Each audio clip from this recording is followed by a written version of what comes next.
Isang mapagpalang gabi po sa ating lahat.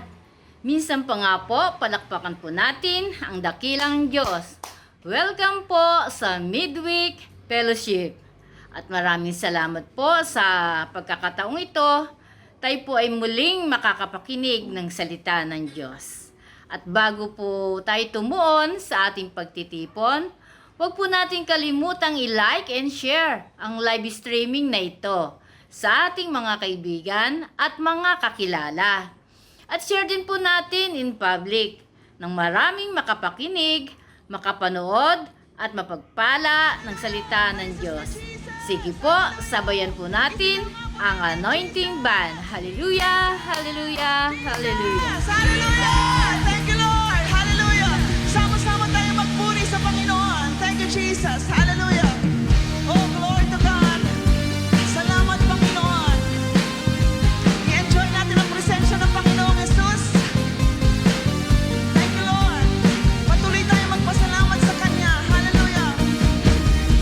Nagpapasalamat ang puso kong ito. O Diyos, sa kabutihan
lamang namin inaalay, Panginoong Jesus.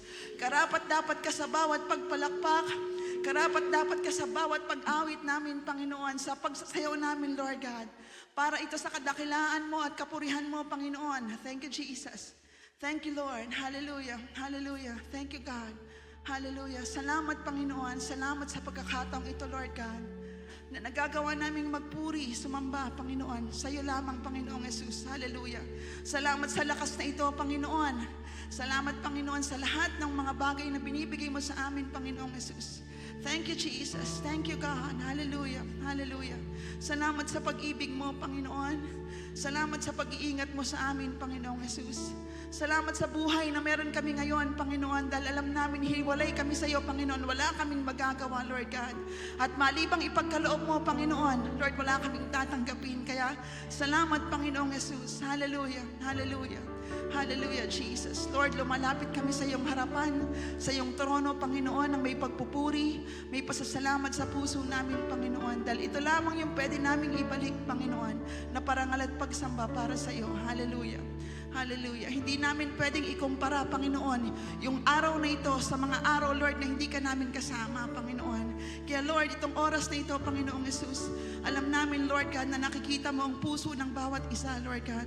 Turuan mo kaming lumapit sa iyo ng may pagpupuri. Turuan mo kaming lumapit sa iyo ng tapat, Panginoon. Lord, dahil ano man yung nakikita ng tao sa amin, Lord, mas beyond yung nakikita mo sa puso at isipan namin, Panginoon. Hallelujah. Hallelujah. Lord, alam mo yung pinagdadaanan namin. Alam mo yung laman ng puso namin, Panginoon. Alam mo, Panginoon, yung mga bagay na bumabagabag sa amin, Panginoong Jesus. Pero sa umagang ito, Lord God, inaalay po namin at tinatagubilin po namin sa inyo ang lahat ng ito. Dahil nagtitiwala kami, Lord God, ng lahat ng ito ay magiging maayos, Lord, sa pangalan mo, Panginoon. Thank you, Father. Thank you, Jesus. Kaya, Lord, sa oras na ito, hayaan mo at dinggin mo ang tinig ng naming lahat na nagpupuri sa iyo, Panginoon. Hallelujah. Hallelujah. Hallelujah, Jesus.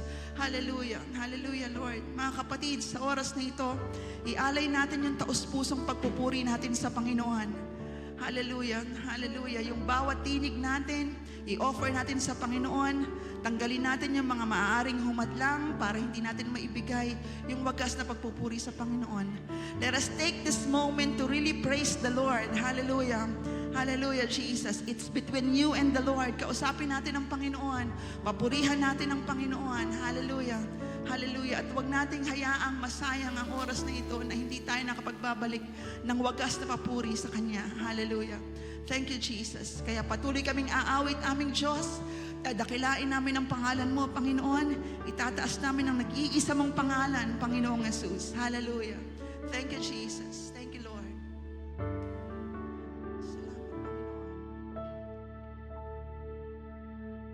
Noon, ngayon, at magpakailanman, di ka nagbabago, O Panginoon.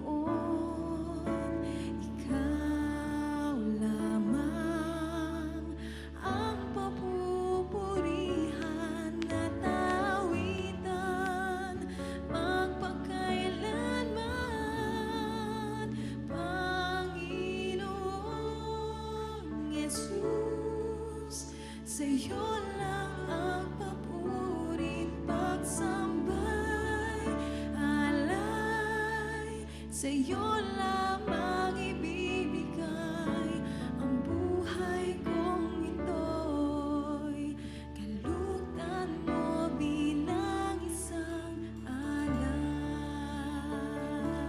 Yes, Jesus. Thank you, Jesus.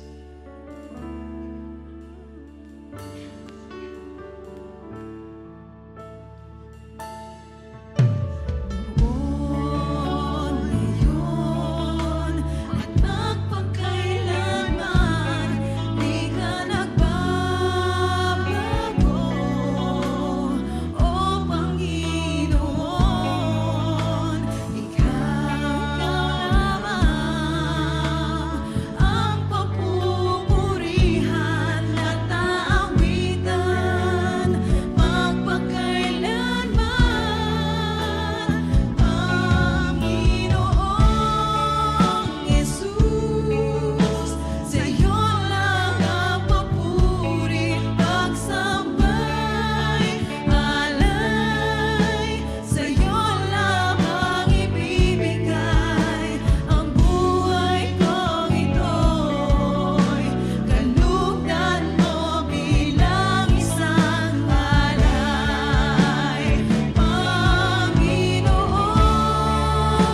Maraming salamat po sa mga awiting pagsamba at pagpupuri.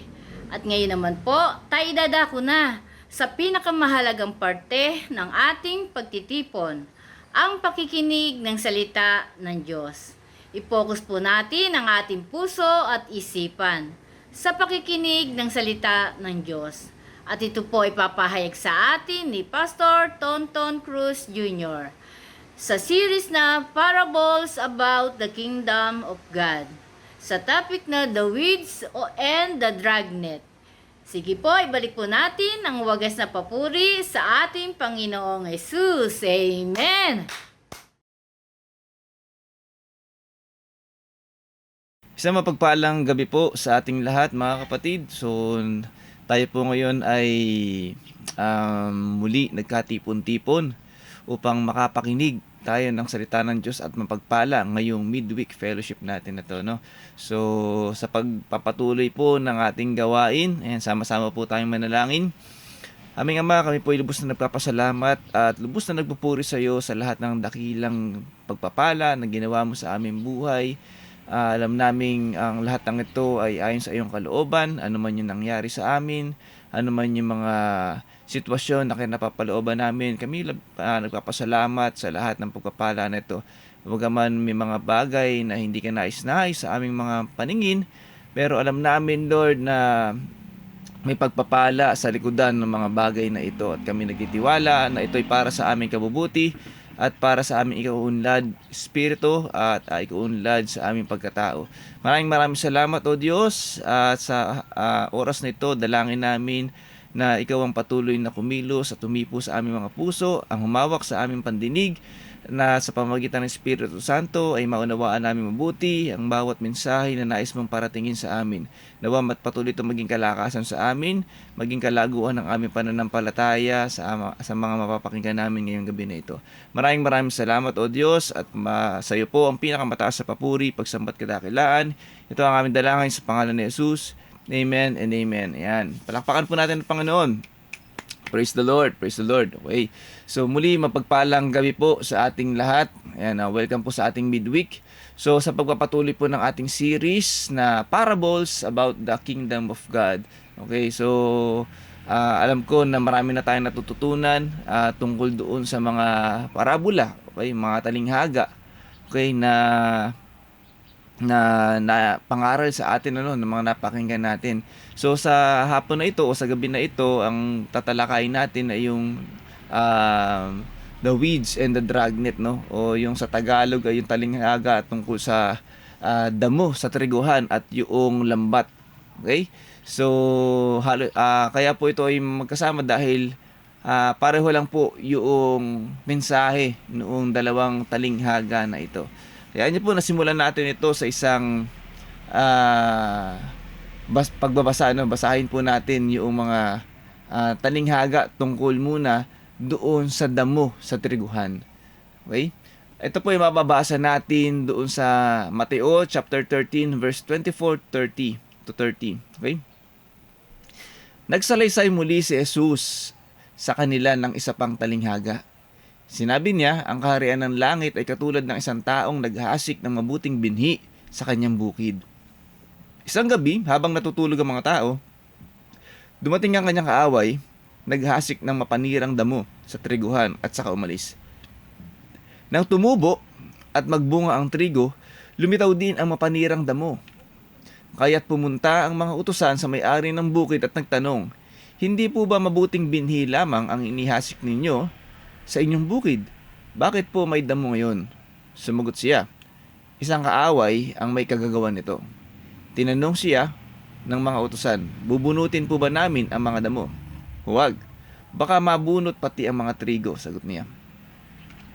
Hayaan na lamang ninyong lumago kapwa ang damo at ang trigo hanggang sa anihan. Sa pag-aani, sasabihin ko sa mga tagapag-ani, ipunin muna ninyo ang mga damo at inyong pagbigkis-bigkisin at sakasunugin.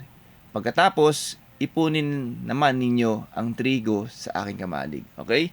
So dito sa talinghaga na ito, may dalawang subject, no? Merong pinofocus dito yung damo at yung triguan, ano, yung mga trigo. O sabihin na natin na ito yung mga talagang mabubuting ani. Okay? Ito yung talagang itinanim ng may-ari. Okay? So, doon sa anihan niya, merong kaaway na naglagay ng damo. Siyempre, dahil mapanirang damo yan doon sa kanyang farm, okay? So, nadamay pati yung mga triguhan, ano? So, kumbaga, nung tumubo yung damo, nagkaroon ng, di ba, parang compromise, na parang ganun. Siyempre, dahil mapanirang damo yan, posible na masira yung triguhan. Pero sabi ng may-ari, wag na lang daw bunutin, ano. Pag nandun na sa anihan, saka pag hiwalayin yung damo, pagsamasamahin at sunugin, at yung trigo pagsamasamahin at ilagay sa kamalig. Okay? So, yun yung talinghaga tungkol dito, no. So, kung tatanungin tayo, siguro may pumasok na sa ating isipan, ano ba ang ibig sabihin nito, no? Ano ba ibig sabihin nito para sa atin, sa mga tao? Ano ba ibig sabihin nito ako bilang Kristiyano, okay, bilang tao, diba? Ito ba ay may kinalaman sa aking buhay? Ito ba ay may kinalaman sa aking pagkatao? Ito ba ay may kinalaman sa aking pananampalataya o sa sitwasyon ko sa harapan ng Diyos? Okay, mamaya makikita natin. Okay? So, basahin naman natin po yung talinghaga naman tungkol sa lambat. Ito naman po ay mababasa naman natin sa verse 47 to 50, no? Same po, Mateo 13. Ang kaharian ng langit o yung kingdom of God, okay, ay katulad din ng isang lambat na inihagi sa dagat na nakahuli ng sari-saring isda. Nang mapuno ang lambat, hinila ito sa pampang. Naupo ang mga tao habang tinitipon nila sa sisidlan ang mabubuting isda at itinatapon naman ang mga isdang hindi mapapakinabangan. Gayun din naman, mangyayari sa katapusan ng daigdig. Darating ang mga anghel, ihihiwalay ang masasama sa mga matuwid, at ihahagis ang masama sa naglalagablab na apoy. Dooy mananangis sila at mangangalit ang kanilang mga ngipin. Okay? So, dito medyo nagkaroon na ng pagpapaliwanag ng kaunti, no? Katulad nung sa damuhan, tulad nung sa damo sa triguhan, okay? Hiniwala yung damo at hiniwala yung trigo, no. Dito naman sa malambat, nagkaroon din ng kumbaga nagsama sa isang lambat yung mabubuting isda at yung mga isda na hindi mapapakinabangan. So, dinescribe dito na syempre yung mga mabubuting isda, keep yan, di ba? Talagang kailangan anihin. Ikikip na ang mga mangingisda yan. Gayunpaman, dun sa mga isda na hindi mapapakinabangan, ang sabi rito ay itatapon. So, nagkaroon ng paliwanag dito sa 49, no? Parang itong araw yung kalalagayan o yung mangyayari in the future. Okay? Sa katapusan ng daigdig. Sabi na, darating daw yung mga anghel, ihiwalay ang masasama sa mga matutuwid. Okay? So, doon sa katalinghaga dito sa lambat, okay, yung mga matutuwid dito, yung mabubuting isda, at yung mga masasama, yung mga isda na hindi mapapakinabangan. Okay? At doon naman sa kaninang talinghaga na pinag-usapan natin, yung masasama ay yung mga damong mapanira, no? At yung mga trigo, ito yung mga matuwid. Yun yung pinaghihiwalay. Okay? Ang sabi rito sa 50, at ihahagis ang masasama sa naglalagablab na apoy. Doon mananangis sila at magngangalit ang kanilang mga ngipin. So, parang lumilinaw na, no, yung picture dito, no, na kung ano yung mangyayari doon sa katapusan ng daigdig, no. So, para doon daw sa mga masasama, okay, sabi dito, ihagis daw sila sa naglalagablab na apoy. Na doon daw yung magnanangis, yung kanilang ngipin. So, pinapatungkulan dito syempre yung hell, di ba, yung impyerno. Okay, na alam naman natin na totoo naman kung gaano katotoo ang kalangitan, ang kaharian ng Diyos, ganun din naman katotoo ang impyerno. Okay? So alam naman natin bilang mga Kristiyano, okay, dito papasok, okay? Dito pupulutin ang mga taong walang pananampalataya kay Jesus Christ. Okay?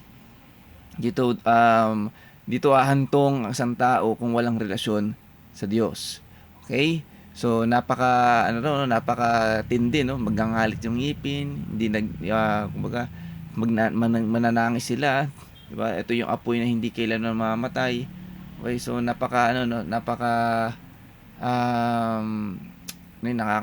nakakatakot, no, yung sitwasyon kapag nalagay tayo dito, no. So salamat sa Lord dahil dito sa talinghaga na to pinaunawa sa atin na merong sa kaharian ng Diyos,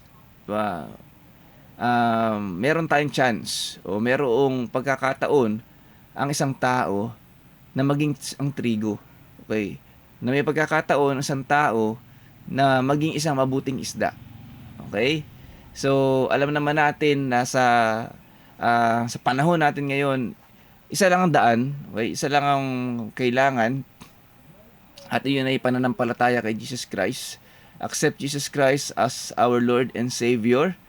Okay? And there and then, okay, salvation, okay? And pagbabago ng buhay ang mangyayari sa isang taong tumanggap kay Jesus Christ. Okay? Amen po. So, para mas maintindihan pa natin yung mga talinhaga na to, pinaliwanag din po yan sa Mateo 13 pa din. Okay, 36 to 43. Pagkatapos iniwan ni Jesus ang mga tao at pumasok siya sa bahay. Lumapit ang kanyang mga alagad at sinabi sa kanya, "Ipaliwanag po ninyo sa amin ang talinghaga tungkol sa mapanirang damong tumubo sa bukid." Sumagot si Jesus, "Ang naghahasik ng mabubuting binhi ay ang anak ng tao." Okay? So, sino ba yon? Si Jesus Christ, no? Siya daw yung naghahasik ng mabubuting binhi. Ang bukid ay ang daigdig. Okay? Kung saan nandun tayo nakatira. Ang mabuting binhi ay ang mga taong kabilang sa kaharian. At ang mapanirang damo naman ay ang mga kabilang sa masama. Okay? So, dito maganda yung paliwanag, no? So, kung titingnan natin, ang nagtatanim daw ng mabubuting binhi ay ang anak ng tao. Sino ba yon? Si Jesus Christ. So, para maisama ang isang tao doon sa, o mai-consider ang isang tao para kabilang doon sa mabubuting binhi, hindi po sinabi dito yung good works, no? Hindi po sinabi dito dapat mabait ka. Okay? Hindi sinabi dito na ikaw ay dapat magalang, 'di ba? Wala kang bahid ng kasalanan, buong talambuhay mo hindi ka nagkasala, wala, no? Ang nagsabi rito, ang naghahasik ng mabubuting binhi ay ang anak ng tao, si Jesus Christ. Okay? So, therefore, mga kapatid, para makonsider tayo na mabuting binhi, kailangan natin kumonect kay Jesus Christ. So, yun ang talaga yung daan, di ba? Jesus is the way. Okay? Yun lang yung tanging daan para tayo makita ng Diyos Ama na mabuting binhi. Amen? Kasi nga, once we are connected to Jesus Christ, once na tayo po ay may relasyon kay Jesus Christ, mga kapatid, right?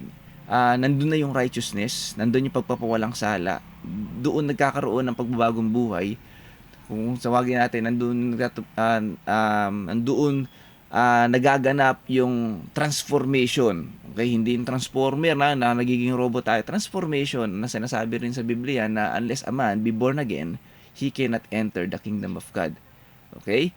So, ang tanging daan lamang yun, sabi nga sa John 3:16 din, ang sinumang sumampalataya sa bugtong na anak ay hindi mapahamak. Okay? Hindi mapahamak katulad ng sinasabi sa talinghaga tungkol sa mga damo na susunugin, para hindi mapahamak bagkus magkaroon ng buhay na walang hanggan. Again, there is laging ang way, ang laging paraan upang tayo po ay magkaroon ng pagbabagong buhay, magkaroon ng kaligtasan, ay walang iba kundi si Jesus Christ. Okay? So, para makonsider tayo na tayo po ay mabubuting binhi, kailangan tayo po ay may relasyon, connected kay Jesus Christ. Amen? Amen po? So, sabi nga dito, okay, sabi dito, ang bukid ay ang daigdig, ang mabuting binhi ay ang mga taong kabilang sa kaharian. Okay? So again, nasagot na natin to, no? Yung mga mabuting tao, yung binhi ay taong kabilang sa kaharian, mabuting binhi, mula po kay Jesus Christ yun na. Hindi po natin pwedeng i-considera na tayo po ay mabuting binhi na ang babasihan lang natin ay ang ating kalalagayan natin, no? Yung estado natin. Wala po kinalaman ang pagiging mabuting binhi natin, 'di ba, dito sa talinghaga na ito. Okay? Again, ang nagtatanim po ng mabuting binhi si Jesus Christ. Kailangan connected tayo sa kanya. Okay? Ang mabuting binhi ay ang mga taong kabilang sa kaharian at ang mapanirang damo naman ay ang mga kabilang sa masama. Okay? So, kung hindi po tayo connected kay Jesus Christ, kung hindi po tayo o wala tayong relasyon kay Jesus Christ, so, kasalungat lang po niyan, mga kapatid. Ang tao po ay kinukonsidera na marumi, masama. Amen? Yun lang po yung equation diyan. Without Jesus Christ sa buhay na isang tao. Amen? Nakakalungkot man, pero kabilang po. Yan po sa masamang binhi. Amen? Sabi dito sa 39, ang kaaway ang naghasik ng damo. Ang kaaway na naghasik ng damo ay walang iba kundi ang dyablo. Okay? Kung wala po tayo kay Jesus Christ, dalawa lang po yan. Ibig sabihin, tayo po ay alipin ng kaaway. Tayo po ay alipin ng dyablo. Okay? Alipin ng kasalanan. Ang panahon ng pag-aani ay ang katapusan ng daigdig. At ang mga tagapag-ani naman ay ang mga anghel. Kung paano ang mga damo ay tinitipon at sinusunog, gayon din o ganoon din ang mangyayari sa katapusan ng daigdig. Okay? So, talagang merong katapusan, merong judgment kung tawagin, merong ends of the earth, diba? Merong talagang life after this life. Okay? Ipag-uutos ng anak ng tao sa kanyang mga anghel na tipunin nila mula sa kanyang kaharian ang lahat ng nagiging sanhi ng pagkakasala at ang lahat ng gumagawa ng masama. Iahagis nila ang mga ito sa lumalagablab na pugon at doon ay mananangis sila at magngangalit ang kanilang mga ngipin. Okay? Ngunit ang mga gumagawa ng matuwid ay magliliwanag na parang araw sa kaharian ng kanilang Ama. Makinig ang may pandinig. Okay? So, napakaganda rin noong talinghaga na to, no? Na pinakikita sa atin, kung sabi nga, makinig ang may pandinig. Kung tayo man nakakapakinig na to, hindi po ako naglalagay ng takot o hindi ko po sasabihin ito para lamang matakot tayo, pero bagkus itrato niyo po to na isang encouragement, 'di ba? Na parang encouragement to accept Jesus Christ. Okay? So totoo po, hell is real. Okay? Pagdating ng araw, kung di man natin abutan ang katapusan ng daigdig, pwedeng tayo ang mauna. But ang tanong, okay, sure ba tayo or gaano ba tayo nakakasiguro doon sa pupuntahan natin after this life? Okay? Gaya na sabi ko kanina, dalawa lang yan. Kaharian ng Diyos sa langit o doon sa lugar, sa impyerno na mayroong apoy na lalagablab na kailanman hindi mawawala yan. Okay? So, it is eternal. Ibig sabihin, walang katapusan. Walang katapusang pagdurusa. Walang katapusang sakit. Walang katapusang, diba, pagngangalit ng ngipin. Walang katapusan na sakit, diba, na nararamdaman. Kung paano pong nararamdaman natin ng init ng apoy, yung paso. Okay, ganun din po nararamdaman doon. Amen? So, again, let this be, diba, para maging encouragement sa atin, sa lahat po, especially sa mga bagong nakakapakinig, sa mga inaabot ng live streaming na ito o ng video na ito. Okay? Hanggat may buhay, hanggat tayo po may hininga, hanggat tayo may gising, okay, binibigyan tayo ng Diyos ng pagkakataon to accept Jesus Christ. Okay? May pag-asa. Hindi natin pwedeng sabihin na wala na akong pag-asa dahil napakadami ko ng ginawang kasalanan. Okay? Wag nating itrato, wag nating gawing parang escape na okay na kasi talagang kailangan pagbayaran ko yung mga kasalanan ko. kailangan ko pagbayaran lahat ng mga nagawa ko, okay lang mapunta ako sa impyerno. Alam niyo mga kapatid, hindi po natin alam yung sinasabi natin. Hindi po natin alam yung sinasabi natin. Okay? Wag nating sabi nga, nasa huli ang pagsisisi. Wag na tayong humantong doon. Diba? Na nagsisi tayo, okay, na saka pa lang natin na-realize dapat pala talaga tinanggap natin si Jesus Christ. Okay? So, wag sana din nating gawing excuse o wag sana rin natin maging dahilan kung bakit hindi natin tatanggapin si Jesus Christ kasi tinatrato na natin sarili natin na masama. Alam niyo mga kapatid, si Jesus Christ po ang Diyos, mahal tayo, at ang bawat kasalanan po natin ay binayaran na ni Jesus Christ. Kasalanan ng mundo noon, kasalanan ng mundo ngayon, at sa kasalanan ng mundo na darating, okay, sa mga panahon, sa mga darating na generations, okay, lahat po yan bayad na. Amen? Okay, binayaran na po ni Jesus Christ. And all we have to do is to accept Jesus Christ para mag-take effect sa atin yung pagtutubos sa ating kasalanan. Okay? So, para po sa lahat, okay, ng mga wala pang pananampalataya, para sa lahat ng mga hindi pa tumatanggap kay Jesus Christ, there's always a chance. There's always a hope. Okay? Na tayo po ay magkaroon ng relasyon kay Jesus Christ. Magkaroon ng pagkabagong buhay o maisama tayo doon sa talinghaga, no? Doon sa trigo. Okay? At doon sa mabubuting isda. Okay?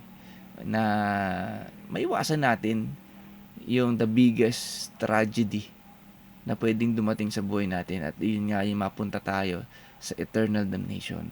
Okay? Huwag na po nating tingnan yun na parang biro-biro lang, mga kapatid, ano? Okay? Mas masarap po na tayo po after this life, 'di ba? Kaharian ng langit yung nasusumpungan natin. Amen. So gayun pa man mga kapatid, gusto ko rin paalalahanan lahat ng mga Kristiyano, lahat ng may pananampalataya, lahat ng may relasyon na kay Jesus Christ, no? Maging paalala sa ating lahat ito, no? Na syempre hindi naman ibig sabihin na tayo po'y kabilang na dun sa mabubuting trigo, mabubuting binhi, ay parang magiging ano din tayo, no? Parang iti-take for granted natin. Okay, hindi po ganoon. Okay, hindi po ganoon ang attitude o karakter ng isang anak ng Diyos o ng isang taong binago ang buhay ni Kristo, no? Okay? So, pinapapaalalahanan tayo dito, sabi nga sa 2 Thessalonica chapter 3 verse 5, yung katatagan. Sabi dito ni Pablo, dalangin daw niya to, patnubayan nawa kayo ng Panginoon upang lalo ninyong maunawaan ang pag-ibig ng Diyos at katatagang nagmumula kay Kristo. Okay? So, isa sa dalangin daw ni Pablo dito, hindi lang dun sa kanyang mga kapatid nung panahon nung buhay pa siya, maging sa atin din, sa lahat ng kapatid kay Kristo, no, na maunawaan natin mabuti ang pag-ibig ng Diyos. Again, alam niyo po, napakalawak ng pag-ibig ng Diyos, at isa sa pinag-aralan nga natin, diba, para maunawaan natin mabuti, walang sinisino, walang itinatangi, walang antas, 'di ba, ng kahit anong pwede nating ibigay o antas na kakulangan natin ang pwedeng tumumbas doon sa pag-ibig ng Diyos. Okay? Kung halimbawa, sabi nga, ano tayo lagi tayong inaatake ng kaaway. Hindi natin maiwasan na tayo po minsan ay madapa. Okay? At kung kaya nga siguro dalangin dito ni Pablo, maunawaan natin yung pag-ibig ng Diyos. Na hindi naman dapat na kapag tayo nagkasala, parang nahihiya na tayo lumapit sa Diyos, no?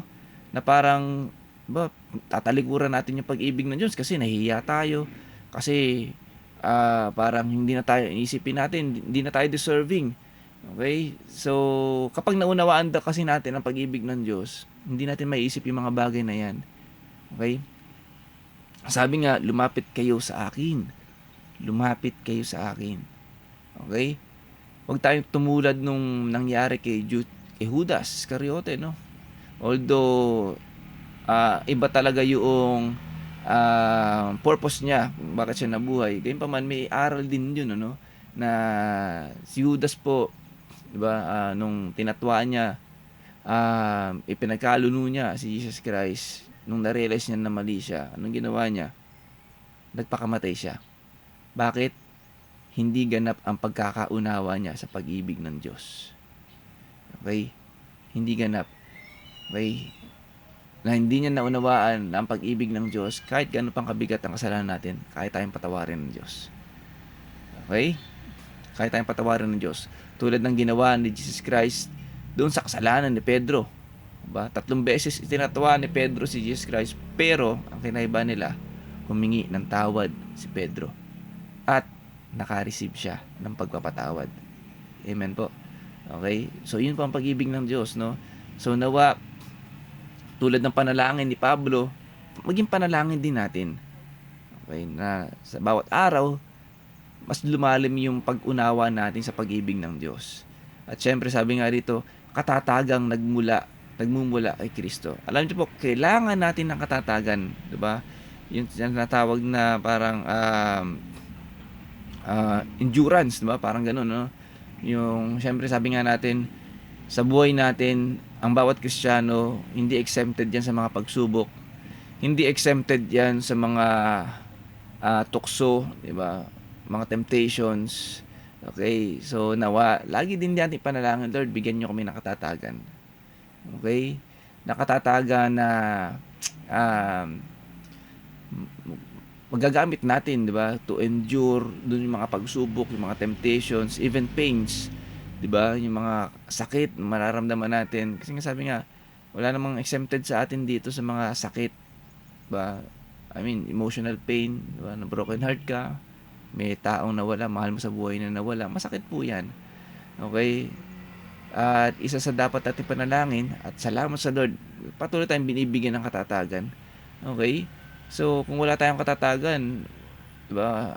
There's a chance, 'di ba, na bumigay din tayo na ayoko na sa Lord kasi kung ano siya, dapat 'di ba, hindi ko nararamdaman yung mga sakit na 'to. Hindi.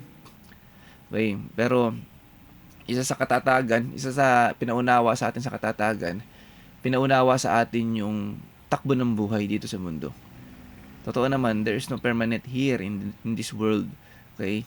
Kahit ang buhay natin, hindi permanente dito. Ang bawat nakikita natin dito sa mundo, mawawala. Diba? May katapusan. Sabi nga, kinakalawang, may mamanirang anay, okay? Nasusunog, mawawala. Lahat yan. Okay? So, isa sa magandang way ng Panginoon para pagkalooban tayo ng katatagan, yung maunawaan natin, 'di ba, ang meaning ng buhay dito sa mundo. Okay? So magandang ano 'yan magandang way, 'di ba? O wisdom, 'di ba, na ipinagkaloob sa atin ng Lord upang maunawaan natin. Mas lalo tayong tumatag, 'di ba? Pagdating ng mga ganyang scenarios, ganyang sitwasyon ng buhay natin, naunawaan natin, nagiging malawak yung pag-iisip natin. And in that way, nagiging matatag tayo. Okay, nakikita natin yung message ng Lord. Okay, so gayon pa man, lagi natin panalangin sa Lord, hindi lang ating sarili, maging din sa mga kasama natin, mga kapatid natin sa pananampalataya, na mas maunawaan natin ang pag-ibig ng Diyos at ang katatagang nagmumula kay Kristo. Okay, so habang tayo nabubuhay, malayo pa. Okay, na malayo pa ang hindi natin alam kung kailan. Okay, pero habang tayo nabubuhay dito, lagi nating i-prepare yung sarili natin sa bawat araw, di ba, mas lumalim tayo kay Jesus Christ. Okay? At gayon din, sabi nga, katyagaan naman, Santiago chapter 5 verse 7 to 8. Kaya nga mga kapatid, magtyaga kayo hanggang sa pagdating ng panahon, sa pagdating ng Panginoon. Tingnan ninyo ang magsasaka, buong tiyaga niyang hinihintay ang mahalagang ani ng kanyang bukirin at inaabangan ng pagdating ng tagulan. Dapat din kayo magtiyaga. Tibayin ninyo ang loob sapagkat nalalapit na ang pagdating ng Panginoon. Okay? So magandang paalala sa atin to, no? Sabi doon, magtiyaga naman, perseverance. Okay? Na sabi nga, maging isa sa dapat nating katyagaan ay yung takbuhin natin sa pananampalataya. Okay? Bagaman maraming pagsubok, diba? Maraming obstacles sa takbuhin natin, sabi, magtiyaga tayo. Normal yan. Okay? Na ma-experience natin yung mga struggles, yung mga hirap. Okay? mga burdens, okay? Pero sabi nga, magtiyaga tayo. Panatilihin natin na tayo po, yung track ng mga paa natin ay nandun pa rin tayo sa track ng pananampalataya natin. So, wag daw tayo na humiwalay. Diba? Lost track tayo, diba? Lost track. Okay, so yung katsagaan na yan, manatili lang tayo dun sa takbuhin pananampalataya natin, whatever it takes, kahit anong mangyari, tsagain natin, ano? Lalo ngayon, sabi nga, nalalapit na ang pagdating ng Panginoon. Okay? Manatili tayo dun sa track natin, manatili tayo dun sa kabilang sa mabubuting binhi. Okay, kabilang tayo dun sa mabubuting isda. Amen? So panatilihin natin yan. Ipanalangin din natin yung katsagaan, yung perseverance ang maghari sa atin. Okay? Okay? So, ano po sinasabi rin sa Galatia chapter 6 verse 9 to 10? Okay? Kaya't huwag tayong mapagod sa paggawa ng mabuti, sapagkat pagdating ng takdang panahon, tayo ay aani kung hindi tayo susuko. Okay? So, isa sa katsagaan din natin ay yung syempre, huwag daw tayo mapagod sa paggawa ng mabuti. At isa ito sa calling sa atin, ng pagbabago ng buhay sa atin, na makita sa atin si Jesus Christ sa pamamagitan ng paggawa ng mabuti. Okay, ayan po ang effect din ng kaligtasang ibinigay sa atin, Hindi po tayo naligtas dahil mabuti tayo. Nakakagawa tayo ng mabuti dahil binago na tayo ni Jesus Christ. Binago tayo ng Diyos at niligtas tayo. Okay? So, manalo tayo, huwag daw tayo mapagod. Okay? Kung minsan talaga nakakapagod naman, yung tipong gumagawa ka ng mabuti pero yung ginagawa ng mabuti hindi ka ginagawa ng mabuti. Okay? So, kung minsan ang babasehan natin mata ng physical eyes natin o yung judgment ng tao, talagang kung minsan nakakapagod, nakakapagod 'yun. Pero since tayo po yung mga Kristiyano, yun yan, 'di ba? Panalangin natin yung katyagaan. Panalangin natin yung perseverance, diba? Yung endurance, na huwag tayong mapagod sa paggawa ng mabuti. Okay? Sa kapwa natin, sa mga mahal natin sa buhay. Sabi nga, ang bawat gawa natin na yan, para tayo nagtatanim. Darating din ng panahon, aani tayo. At alam niyo po, pagdating ng panahon, kapag dumating na si Jesus Christ, okay, ano na yan, may gantimpala. Okay? Higit sa lahat, yun dapat din yung tinitingnan din natin. Gantimpala mula sa langit. Kaya nga, verse 10, kaya nga, basta may pagkakataon, ay gumawa tayo ng mabuti sa lahat ng tao. Again, walang sinisino. May pagkakataon. Okay, hindi naman sinasabi kailangan bongga yung paggawa mo ng mabuti.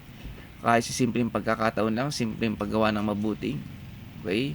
Tinulungan mo yung katrabaho mo, nahihirapan doon sa ginagawa niya. Simpleng bagay. Okay. Mabuti yan. Okay? May spare ka na food, diba? Namigay ka doon sa walang pagkain. Good yan. Okay? Nandyan yung tumulong ka doon sa kaysa hindi mo kakilala. Okay? May nakita ka lang na tao na parang nangangailangan ng tulong. Diba? Tinulungan mo. Go! Okay? Sa lahat daw ng pagkakataon At sabi rito, lalo na sa mga kapatid natin sa pananampalataya. Okay? So, alam niyo kung bakit din sinabi rito, lalo na sa kapatid natin sa pananampalataya. Since tayo po yung mga kapatid sa pananampalataya, nagiging tulong din ito sa kanila. Okay? Para mas lalo pang lumago sa pananampalataya. Okay? Na mas lalo pang, kumbaga nga, magkaroon sila ng inspiration, magkaroon sila ng, magkaroon sila ng benchmark, parang ganun, na ganito pala, ang pagiging Kristiyano. Ganito pala ang kapatid sa pananampalataya. And in that way, di ba, gagawin din nila, di ba, yung ginagawa natin. Nagiging stepping stone din tayo sa paglago nila sa pananampalataya. Okay? Kaya nga sabi nga, ito rin yung sinasabi na magtulungan kayo sa pagbubuhat ng pasanin. Okay? Ito rin yun Way din to na parang, di ba, maging daan tayo para lumago sila sa pananampalataya. Okay? So, wag daw natin kakalimutan yan at wag tayong mapagod sa paggawa ng mabuti sa lahat ng pagkakataon, sa lahat ng tao at higit sa lahat sa kapatid natin sa pananampalataya. Okay? Ano pa po sinasabi dun sa katyagaan? Mga Awit, chapter 37, verse 7. Sa harap ni Yahweh ay pumanatag ka, maging matyagang maghintay sa Kanya. Huwag mong kainggitan ng ginhawa, sa likong paraan, umunlad man sila. Okay? So, isang paalala sa atin. Okay? Sabi nga, malapit na ang pagdating ng Panginoon. Malapit na ang pagdating ni Jesus Christ. Okay? The second coming. So, hinaantay ba natin yon? Okay? So, habang naantay natin yan, maging matyaga daw tayo. Okay? So, tulad ng paliwanag ko kanina, maging matyaga tayo dun sa dapat lagi tayo dun sa track ng pananampalataya natin. Huwag natin tingnan yan. Huwag tayong liliko. Huwag tayong mag-over the backward at lumugar doon sa kabilang track. Okay? Alam nyo, isa sa mga tukso na ginagawa ng kaaway, isa sa mga panlilinlang niya, itong mundo. Yung kayang ibigay ng mundo. Diba? Ito yung ipapasok niya sa atin, tatanim yung magkaroon tayo ng inggit. Diba? Mag-inggit tayo doon sa gumiginhawa, sa likong paraan, umudlad man sila. Okay? So, parang ang lalagay sa atin ng kaaway, tingnan mo to. Tingnan mo yung kaibigan mo. Yan, walang pananampalataya yan. Yan, walang relasyon, pero tingnan mo naman, gumiginhawa. Okay? Diba? Parang, kumisan, alam ko, baka natanong din natin yun, no? Bakit sila, wala naman silang faith, wala naman silang ganito, pero bakit ganun yung buhay nila compare sa akin? Okay? So, alam nyo, kapag natingin kasi tayo dun sa mga material na bagay na yan, dyan na magsisimula, out of track tayo. Okay? Alam nyo po, ako naniniwala. Minsan natanong ko rin yan, pero naniniwala ako sa plano ng Lord. Lagi sa plano ng Lord, hindi ako iyon lagi yung message sa akin. Bagaman naisip ko, bakit sila ang yaman na, bakit sila magaganda na bahay, ba't sila may ganito, etc. na ganun. Okay? Pero nung naunawaan ko, di ba, na sabi ng si Jeremiah 29:11, no, siya lang nakakalam ng panukala. Okay? Na inihanda niya para sa atin. So, nagtiwala ako dun. Iyon na lang din yung pinagkatiwala ko sa plano niya. Kaya nga, every pangarap ko sa buhay, ano lang yan eh, sa Lord ko na inaasa yan, kung ano, come what may, kung ano ibigay ng Lord, yun na yun. Okay? Kasi alam niya po, isa sa nakikita kong dahilan kung bakit, nangyayari na hindi pa ibinibigay ng Lord, diba? O hindi ibinibigay ng Lord yung mga nakikita natin sa mundo. Halimbawa, sabihin na lang natin, o yung kaibigan mo, yaman, di ba? Wala nga siyang faith. Ang tanong nga, ano ba mas mahalaga sa buhay? Yung mga bagay na meron tayo dito sa mundo, o yung relasyon natin sa Diyos? Di ba? Alam niyo po, sa mga mayayaman, sa mga maginhawa ang buhay, sa mga hindi na namang problema sa pera, kadalasan po, yan po, ang mga walang relasyon sa Diyos. Sabi nga natin, aanihin natin ang yaman dito sa mundo. Aanihin natin lahat ng ari-arian natin. Aanihin natin lahat ng mga kayamanan natin dito. Kung pagdating ng panahon, pag tinawag na tayo, pagdating na ng katapusan ng mundo na tinatalakay natin ngayon, kung wala kang relasyon sa Diyos, saan tayo pupulutin? Amen? Saan tayo pupulutin? Saan ka pupulutin? Doon sa apoy. Okay? Amen po. Okay. At sabi nga, biblical din yan eh. Diba? Na isang mayamang lalaki nagtanong kay Jesus Christ, paano daw siya maliligtas? Diba? Ginawa na raw niya yung 10 utos. Okay. So, nagyabang pa. Pero nung sinabi, ipagbenta mo lahat ng iyong mga ari-arian at ipamigay sa mahihirap, hindi niya nagawa. Okay? Hindi niya nagawa. Bakit? Kasi, dun siya nakasandal. Yun yung buhay niya. Amen? Yun yung buhay niya. So, ano yung pinakikita rito? Sabi nga, mas mainam pa raw sa kamelyon makapasok sa butas ng karayom kesa isang mayaman makapasok sa kaharian ng Diyos. Okay? Kasi nga, sa mga isipan ng mga, di ba, yan, mayaman, hindi ko nila lahat. Pero doon sa paliwanag na yun ng Diyos, kasi nga, di ba, kung nakukuha ng taong lahat ng bagay na nakikita na niya, parang kaya kong bilhin ng lahat, 'Di ba? Kaya kong puntahan, kaya kong bigyan ng security ang sarili ko, insurance, etc. Kaya kong bigyan ng kaligayahan yung sarili ko, mabili ko ang lahat. Okay? Tingnan niyo, tanongin niyo, pang ilan ang Diyos sa kanila? Kailan dumapo sa isipan nila na kailangan ko ng relasyon sa Diyos? Kailangan ko sumamba. Kailangan ko maglingkod sa Diyos. 'Di ba? Never maiisip 'yan. Okay? Kung tatanungin natin, siguro nasa huling-huli, 'di ba? Ng list nila o ng list of priority nila si Jesus Christ. Okay? Pero mapalad ka mga kapatid.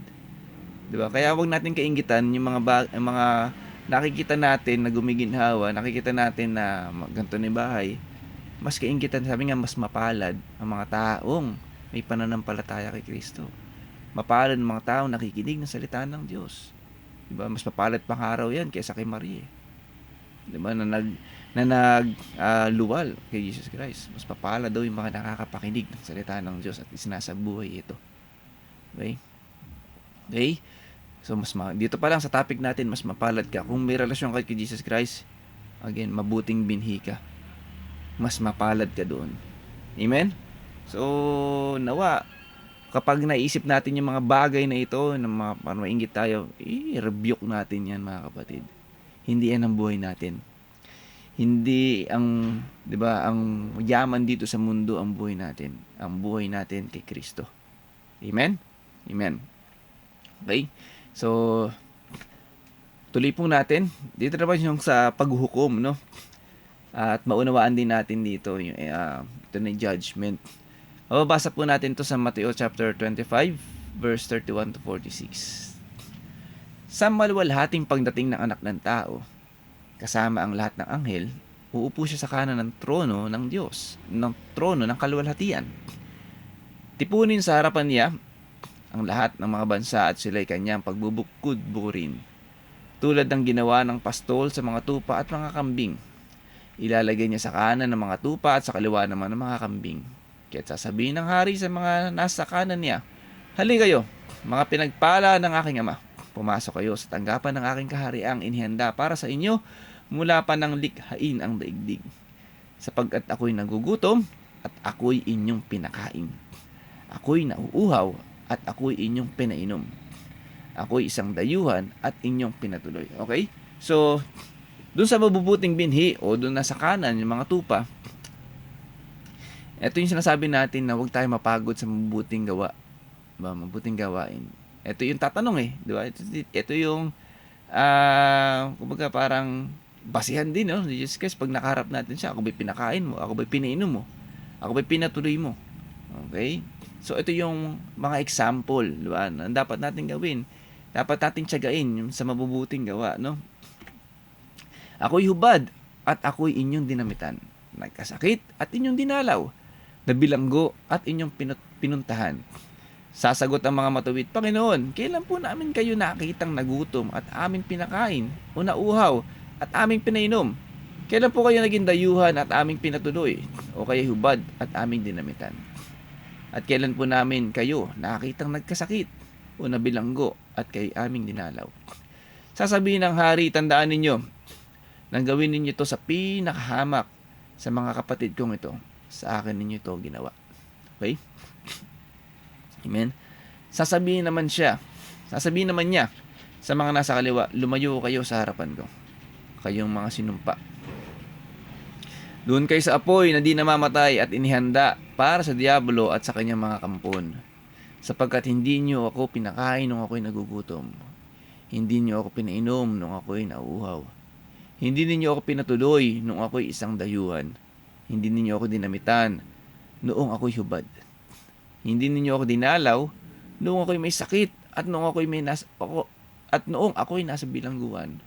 At sasagot din sila, "Panginoon, kailan po namin kayo nakitang nagutom, nauhaw, walang matuluyan, hubad, may sakit, o nasa bilangguan na hindi namin kayo tinulungan?" At sasabihin sa kanila ng hari, "Tandaan ninyo ng pagkaitan ninyo ng tulong ang isa sa pinakahamak sa mga ito. Ako ang inyong pinagkaitan." Amen? Itataboy ang mga ito sa kaparusahang walang hanggan. Ngunit ang mga matuwid ay pupunta sa buhay na walang hanggan. Amen? So, dito pinakikita, no? Ito yung mangyayari sa judgment. Ito yung mangyayari sa paghuhukom. Okay? So, kaya maganda yung paalala sa atin ngayon ng mga Kristiyano, mga anak ng Diyos. Yung perseverance, yung katsagaan, na dapat manatili sa atin yan. Ano? Huwag nating, huwag nating pabayaan na maging daan tayo ng pag-ibig ng Diyos. Maging daan tayo ng pagpapala ng Diyos. Okay? Huwag natin pagkaitan ng tulong. Diba? Yung mga nangangailangan. Diba? May nagugutom, hindi man kailangan. Busugin mo ng busugin araw-araw, no? Kaya at least tinulungan mo. Okay? Yung magaan sa loob mo, kung nangangailangan talaga siya ng tulong, tulungan mo. Kasi nauhaw. Painumin mo, pakainin mo. Okay? Ano man yung kailangan niya. Okay? Especially, sabi nga, especially yan sa mga mahal natin sa buhay at sa mga kapatid natin sa pananampalataya. Okay? So, gayon pa man, siya talagang darating talaga yan. Yung mga tao hindi natin kilala, pupunta dyan. Okay? Tulungan natin. Okay? No, so, ano yan eh. Hindi man din sinasabi na kailangan bongga yung tulong natin. So, ang paalala lang din sa atin, be a cheerful giver. Okay? Yung maluwag sa kalooban natin. Okay? Okay. Amen? So, yan po yung isa sa mga message nitong Mateo 25 no sa atin sa paghuhukom. Okay, so sa face to face natin kay Jesus Christ, tatanungin tayo, pinakain mo ba ako? Pininom mo ba ako? Tinulungan mo ba ako? Okay. So nawa, diba, bago tayo marap kay Jesus Christ, proud tayo, no? Taas no tayo. No? Yes, Lord. Ginawa ko po 'yan. Amen. Tinulungan ko po. Tumulong po ako. Nagpakain po ako. Nagpainom po ako sa mga nauuhaw at nagugutom. Okay? Amen. So, ano pa po ang paalala sa atin, mga kapatid? So, tayo po bilang mga lingkod ng Diyos, 1 Corinto chapter 3 verse 10 to 17. Ayon sa kagandahang loob ng Diyos sa akin, inilagay ko ang pundasyon tulad ng isang mahusay na tagapagtayo. Iba naman ang nagpapatuloy sa pagtatayo ng gusali. Ngunit dapat maging maingat ang bawat nagtatayo, sapagkat wala lang ibang pundasyong maaaring ilagay maliban sa nailagay na. Walang iba kundi si Jesus Christ o si Yesu Cristo. May nagtatayo na gumagamit ng ginto, pilak o mahalagang bato. Mayroon namang gumagamit ng kahoy, damo o dayami.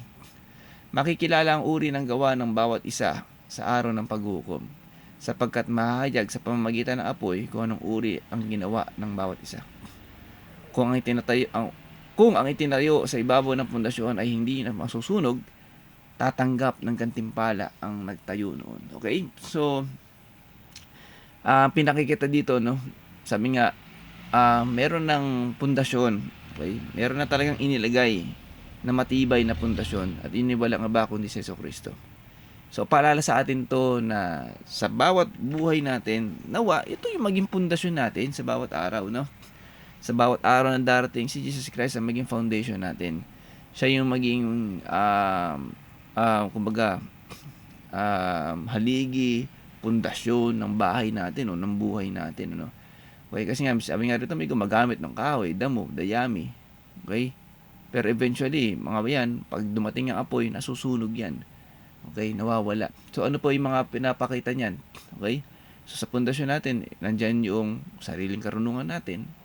Okay, nandyan yung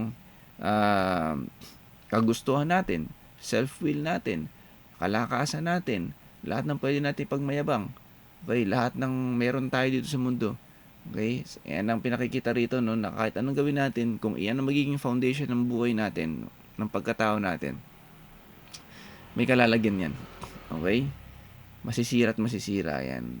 Okay? Ngayon pa man din, sabi nga, dapat ang pundasyon natin, di ba, ay hindi dapat yun ang pasusunog. Amen? At yun nga ay walang iba kundi si Jesus Christ. Dapat yun laging foundation natin. Tuloy po natin. Verse 15, ngunit kung masunog man, mawawalan siya ng gantimpala. Gayon man, maliligtas siya, kaya lang ay para siyang nagdaan sa apoy. Okay? So, ito paalala sa atin, ano? Meron syempre mga Kristiyano. Pag tayo mga Kristiyano, yun, ang foundation natin ay si Jesus Christ. Amen? Gayon pa man, huwag nating hayaan, di ba, na mawala yung, ano, yung, di ba, yung, mawala yung gantimpala. Okay? So, kung minsan, kumbaga parang sa buhay natin, yun yan, parang natin-take for granted natin, ano, yung pagiging Kristiyano natin, parang okay na, ligtas na naman ako eh. Okay, parang okay na, once saved, always saved, etc. So, again, pag once saved, always saved, hindi po tayo nandyan, hindi po tayo once saved, always saved, diba, para magkasala. Okay, so, yan po yung mga bagay na dapat nating iwasan. Okay, so, at kung mangyari man yun, sabi nga, ligtas ka, pero, diba, parang hindi naman nakaka-proud, 'di ba, na kapag nakaharap na natin si Jesus Christ, alam mong wala kang gantimpala, 'di ba? Parang nahihiya kang humarap sa Diyos, no? Alam mong hindi ka naging tapat, 'di ba? Hindi ka naging doon, kumbaga parang hindi ka naging mabuting katiwala, parang ganoon, ano? Amen. So, wag na sana natin tayo humantong sa ganung sitwasyon. Okay? So, verse 16, hindi ba ninyo alam na kayo'y templo ng Diyos at naninirahan sa inyo ang kanyang Espiritu? Paparusahan ng Diyos ang sino mang magwasak ng templo niya, sapagkat banal ang templo ng Diyos at kayo ang templong yan. Okay? So, para sa atin, isa sa katsagaan, perseverance, katatagan, ay yung ingatan natin yung ating katawan. So, dito kasi pumapasok yung kasalanan eh. Diba? Dito pumapasok yung kaaway. Una-una sa isip. Okay, so, dapat ingatan daw natin yung ating katawan. Dahil ang Espiritu, Holy Spirit, ang naninirahan dyan. Okay, so dapat lagi nating nililinis, di ba? Kung sa bahay, lagi nating nililinis, ayusin natin yung mga sira. Okay, so sa atin din ganun, no? So, since ang Holy Spirit ang naninirahan dito, so dapat natin pakainin ang ating Espiritu ng lagi salita ng Diyos. Okay, kung meron man tayong papapasukol sa ating isipan, alisin natin yung mga magdudulot ng kasalanan. Alisin natin yung mga magdudulot ng, 'di ba, ng tukso sa atin. Iwasan natin 'yan. Yung makakasira sa ating katawan, okay? Alisin natin 'yan. Ingatan natin 'yan. Okay? Isa 'yan sa mga katatagan na dapat meron tayo. Okay? So parang ganito rin 'yan. Ako nung, 'di ba, tayo, 'di ba, kung paano natin iniingatan yung katawan natin, 'di ba? Katulad ko, 'di ba, nung nagkasakit nga, naging conscious ako sa pagkain. Okay? Kasi nga ang lagi kong nasa isip, okay, marami pa akong marami pa akong balakin, o sabi ko marami pa akong gastusin. Okay? Ayoko magkasakit na mapupunta lang dun yung pera na pinag-ipunan ko. So, at syempre sabi ko nga, maliit pa din yung mga anak ko, no? So, gusto ko pa silang makita na graduate, magkapamilya. Okay? So, iniingatan ko ngayon yung pagkain ko. Iniingatan ko yung lifestyle ko pagdating sa pagkain and nagkakaroon ng exercise kasi iniwasan ko na, piniprevent ko na magkaroon ako ng, 'di ba, ng malubhang sakit. Okay? So ganoon din pala dapat sa espiritu natin, no? So kumbaga sa katawan din natin pagdating sa espiritu, no? Kasi yung dahilan ko para sa mga anak ko o sa pamilya ko. So the same way, 'di ba? Since tayo po ang katawan natin ay templo ng Diyos, dapat meron din tayong ganung thinking, no? Since ito po ay templo ng Diyos, dapat pala ingatan ko to na huwag magkasala, na huwag yung dahilan ng pagkakasala. Yung isipan ko, yung mata ko, di ba? Yung kilos ko, dapat pala laging yan angkop doon sa kung ano ang nakalulugod doon sa Espiritu, sa Holy Spirit at sa Diyos. Amen? So, yan po yung mga dapat nating gawin. Amen? Okay, so, na dapat patuloy nating ingatan yung ating katawan na maging kalugod-lugod palagi sa harapan ng Diyos. Amen. So, sabi po sa 1 Corinto chapter 3 verse 6 to 7, ako ang nagtanim, si Apollos ang nagdidig, subalit ang Diyos ang nagpatubo at nagpalago. Hindi ang nagtatanim o nagdidig ang mahalaga, kundi ang Diyos, sapagkat siya ang nagpapatubo at nagpapalago. Okay? So, mga kapatid, again, ang pinapaalala lang sa atin ito, since tayo po'y lingkod ng Diyos, manatilin ang foundation ng buhay natin ay si Jesus Christ. Okay, hindi po ang sarili natin, hindi po ang mga preachers natin, hindi po ang mga kapatid natin sa pananampalataya ang nagpapalago niyan ng pananampalataya natin, ano? Si Jesus Christ. So, meaning, sa bawat araw, lagi nating iasa ang ating buhay, ang ating espiritu, ang ating emosyon, lahat ng aspeto ng buhay natin kay Jesus Christ. Amen. Siya po nagpapalago niyan. Siya ang nagpapaala sa atin. So, never forget o never natin kakalimutan dapat sa bawat araw, laging kasama ang Diyos sa picture ng buhay natin. Okay? Before we start our day, di ba? Kailangan unahin natin si Jesus Christ. Pray and basahin natin yung message niya para sa atin. Amen? So, ano pa po? 2 Corinthians o 2 Korinto chapter 7 verse 1. Mga minamahal, yamang ipinangako sa atin ang mga bagay na ito. Alisin natin sa ating sarili ang lahat ng nakapagpaparumi sa ating katawan at sa ating espiritu. Okay? So, tulad nung kanina, no? Doon sa tayo nga kasi ay pinananahan ng Espiritu Santo. Ito yung paalala sa atin. Alisin daw natin ang lahat ng bagay na nakapagpaparumi sa ating katawan at sa ating espiritu. Sikapin nating mamuhay ng may ganap na kabanalan at paggalang sa Diyos. Okay, parang ito na yung mas magandang paliwanag, no, doon sa binasa natin kanina. Okay? Alisin natin ang mga kasalanan, alisin natin ang mga makapagpaparumi. Amen. Kung napanood natin yung The Forge, di ba? Isa sa mga adjustment na ginawa nung lalaki, Saya ata pangalan nun, no? So, inalis niya yung mga hindrances para mawala siya sa focus sa Lord, no? Inalis niya yung mga game consoles niya, yung mga magazines niya, okay, na nakapagparumi sa kanya. So, yun talaga, no? Kumbaga, kung gusto mo talaga na makalakad ng maayos sa takbuhin do sa track natin sa pananampalataya, remove natin yung mga excess baggages natin. Amen? Alisin natin yan. And in that way, mapapagsikapan natin mabuhay ng may ganap na kabanalan at paggalang sa Diyos. Okay? So, that's the right way na para habang na tayo nabubuhay, habang naantayin natin ang pagdating ng Diyos. Okay? Habang naantayin natin ang pagdating ng judgment, di ba, ng katapusan. Okay? So, ano po yung mga babala? So, malapit na po tayo. Mga babala at tagubilin, mga kapatid. Hebrew chapter 12, verse 15 to 16, mga kapatid. Sabi dito, pag-ingatan ninyong huwag tumalikod ang sino man sa inyo sa pag-ibig ng Diyos. Huwag kayong magtanim ng sama ng loob na dahil dito'y napapasama ang iba. Again, pinaliwanag natin ito kanina, no? Dapat maunawaan nating mabuti. Parang dalangin ni Pablo na maunawaan natin ng lubusan ng pag-ibig ng Diyos. Okay? Kaya lang talaga nagkakaroon ng pagtalikod sa pag-ibig ng Diyos. Hindi natin naunawaan mabuti, eh. Di ba? Kasi nga, isa sa dahilan yan, nagkakaroon tayo ng guilty feeling. Nakikita natin, hindi na ako karapat dapat.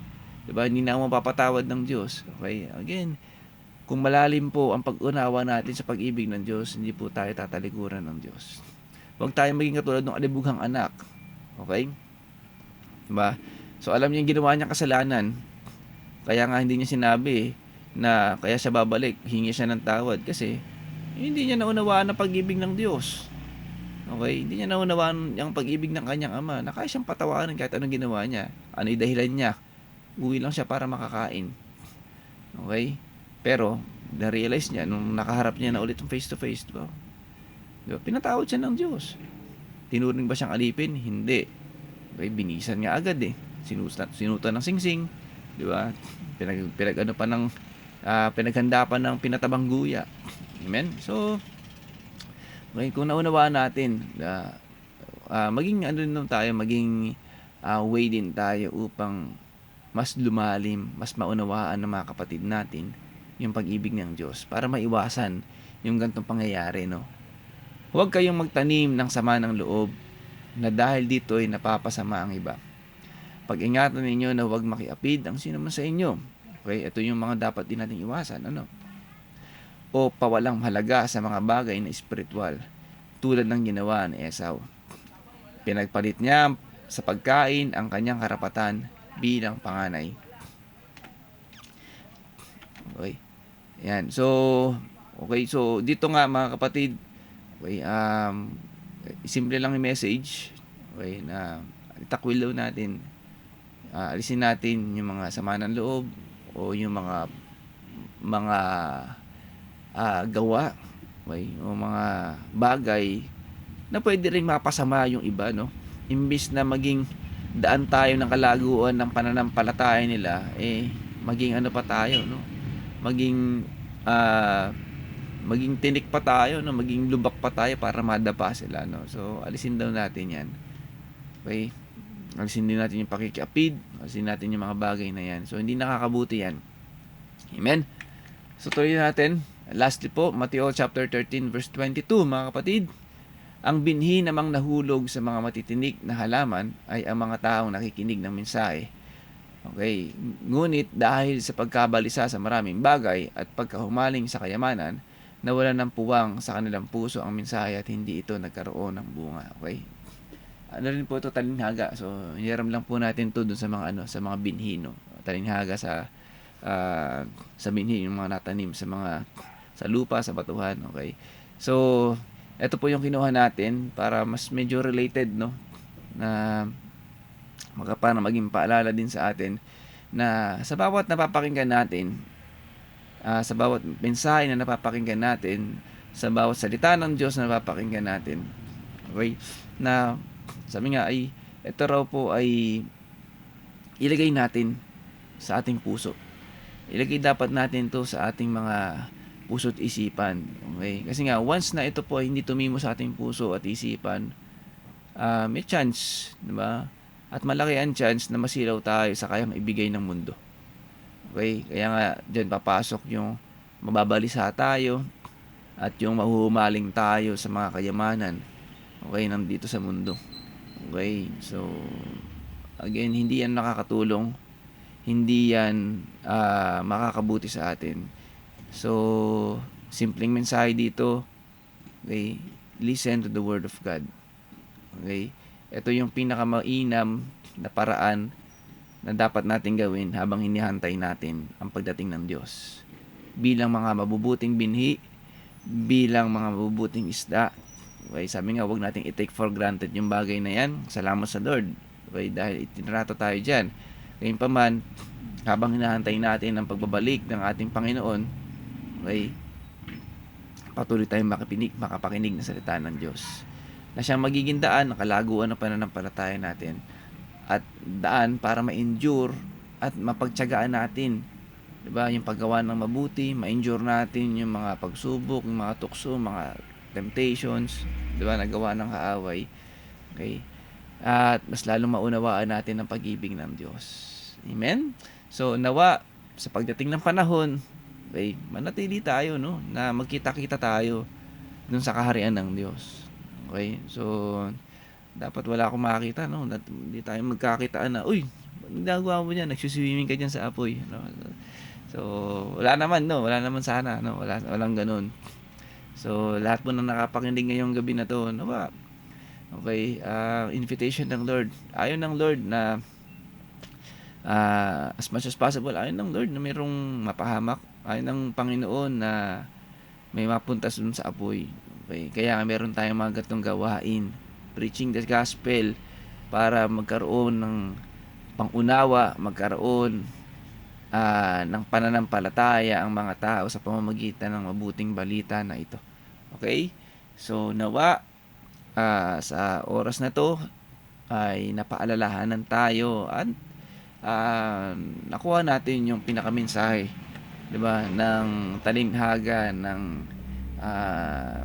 damo sa triguhan at yung lambat. Okay? So muli nawa baunin natin ito. Itimo natin to sa puso't isipan natin na siyang maging kalaguan ng ating pananampalataya. So tayo manalangin. Aming Ama, kami pinagpapasalamat sa masaganang mensahe na pinagkaloob mo sa amin. Tulungan mo kami, Lord, na itimo ito sa aming puso't isipan. Tulungan mo kami, Panginoong Hesus, na maging matyaga, na maging matatag, habang hinahantay namin ang pagdating mo. At kami nagpapasalamat, Lord, dahil sa pag-ibig mo na nagdulot sa amin ng kaligtasan na ibinilang mo kami sa mabubuting binhi.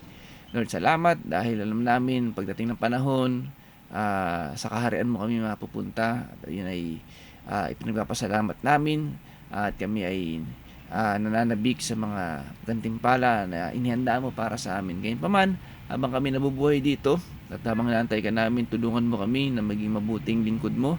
Tulungan mo kami na maging daan ng pagpapala mo sa maraming tao. Tulungan mo kami na matulungan namin ang lahat ng mga taong nangangailangan ng tulong na ma-encounter namin na pagdating ng panahon, proud kami sabihin na tinulungan namin ang mga nagugutom, na pinakain namin ang nagugutom, pinainom namin ang mga nauuhaw. Tinulungan namin ang nangangailangan ng tulong. Amen. So, salamat Lord, Panginoong Hesus, sa tulong na ito na patuloy mong gagawin sa aming buhay habang kami nabubuhay dito. Tulungan mo kami, Lord, na manatili sa track ng pananampalataya namin, Lord, na tulungan mo kami na hindi matukso sa gawa ng kaaway, masilaw sa kayang ibigay ng mundong ito. Lagi mo kaming paalalahanan na mas mahalaga ang pananampalataya sa iyo, mas mahalaga ang relasyon sa iyo kaysa sa mga bagay na ito. At ito'y magdudulot sa amin ng buhay na walang hanggan. Gayun pa man, Lord, salamat pa rin sa lahat ng pagkapalang physical na pinagkaloob mo sa amin. Sa lahat-lahat, sa lahat ng mga pangangailangan namin, sa pagpapagaling, sa pag-iingat sa amin, sa trabaho, sa mga pinansyal na suporta na mula sa iyo, Lord. Salamat, Lord, sa po ng aming pamilya na ipatuloy mo iniingatan. Maraming salamat, O Diyos. At sa pagpapagaling sa aming mga karamdaman na patuloy mong binibigay sa amin lahat, maraming salamat, O Diyos. At sa darating na linggo na ito, sa mga darating na araw, Lord, dalangin namin na patuloy na pag-iingat mo sa amin, sa lahat at sa lahat ng mahal namin sa buhay, at sa lahat ng aming mga kapatid sa pananampalataya, na patuloy mo ingatan, palaguin ang kanilang pananampalataya, bigyan ng malusog na pangangatawan at ilayo sa karamdaman at kapahamakan. Maraming salamat, O Diyos, at sa iyo po ang pinakamataas na papuri, pagsambat kadakilaan, at ito ang aming dalangin sa pangalan ni Jesus. Amen and amen. Muli po, maraming salamat sa Panginoong Jesus. Magandang gabi at pagpalain po tayo ng Panginoon.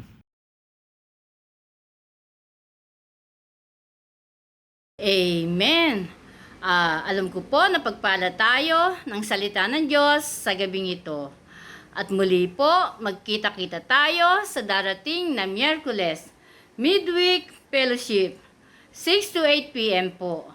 At meron din po tayong Youth Fellowship, 5 to 6:30 p.m. Every Saturday naman po iyon. At meron din pong Sunday Fellowship, 9 to 11 a.m. At meron din po tayong 2 to 4 p.m. At bilang pagtatapos ng ating gawain, pastor natin, mahal natin. Ang community natin ng lingkod, mahal natin. Siyempre po, pamilya natin, mahal natin. At ang tema po ng taon, ako ay para kay Kristo, kasama ng lingkod, nahahayo.